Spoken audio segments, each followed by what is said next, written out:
I am sick and tired of the mainstream media pushing the chants that President Trump and all of us who support him are somehow racist. Over and over and over again, the drumbeat continues. It is sad that Fox News' Chris Wallace would set out to give the left the ammunition they need by legitimizing the insane claims with his malicious question of President Trump during the debate, "Are you willing to condemn white supremacists?"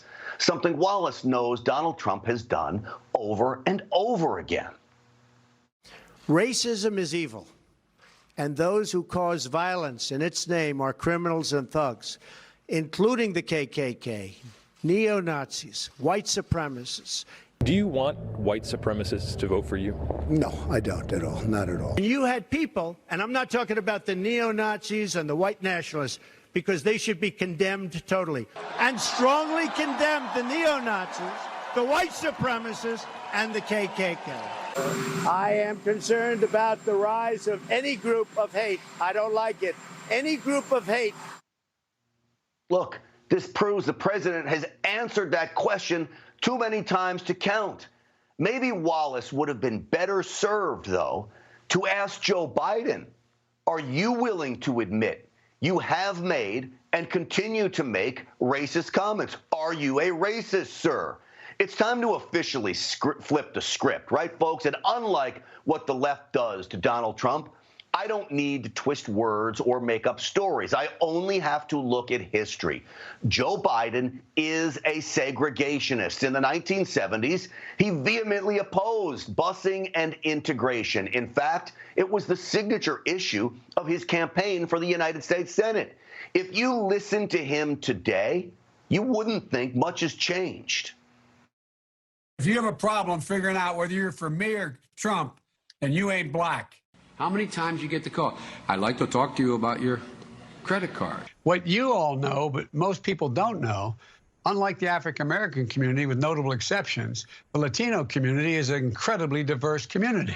I mean, you got the first sort of mainstream African-American who is articulate and bright and clean and a nice-looking guy.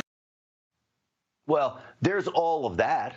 And then, of course, there's also the Clinton crime bill, or more aptly dubbed the Biden crime bill, as Joe even called it himself up until 2015. It disproportionately put more black men in prison than any other time in history. The mandatory minimums for minor drug offenses had the black population in prisons exploding. And as the left-leaning Brennan Center put it, the Biden crime bill will also, quote, eliminated education funding for incarcerated students, effectively gutting prison education programs. Programs mainly serving black drug offenders, leaving them left with nothing upon release, not even an education. This was Joe Biden in 1989. I would urge Black Lives Matter supporters to listen closely to this. In a nutshell, the president's plan doesn't include enough police officers to catch the violent thugs, not enough prosecutors to convict them, not enough judges to sentence them, and not enough prison cells to put them away for a long time. Well, black people did go away for a very long time, and they can thank Joe Biden for that. Today, more minorities that deserve to get out of jail are, thanks to President Trump. His prison reform is about fairness. Sending a low-level drug offender away for 10 years or more is not fair. Putting violent rioters in prison is. But Joe's racism has been sneaking out for a very long time. You cannot go to a 7-Eleven or a Dunkin' Donuts unless you have a slight Indian accent. I'm not joking. Well, even if he was joking, his comment can only be described as racist. When will the media wake up to this? And to every black voter out there, don't ever forget, one of Joe Biden's best friends in the United States Senate was the arch segregationist from South Carolina, Senator Strom Thurmond.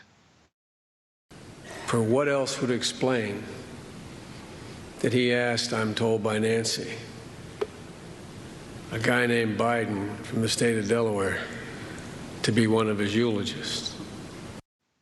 Well, that senator with a long history of racism got glowing reviews from Joe Biden, yet the media will not revisit any of this.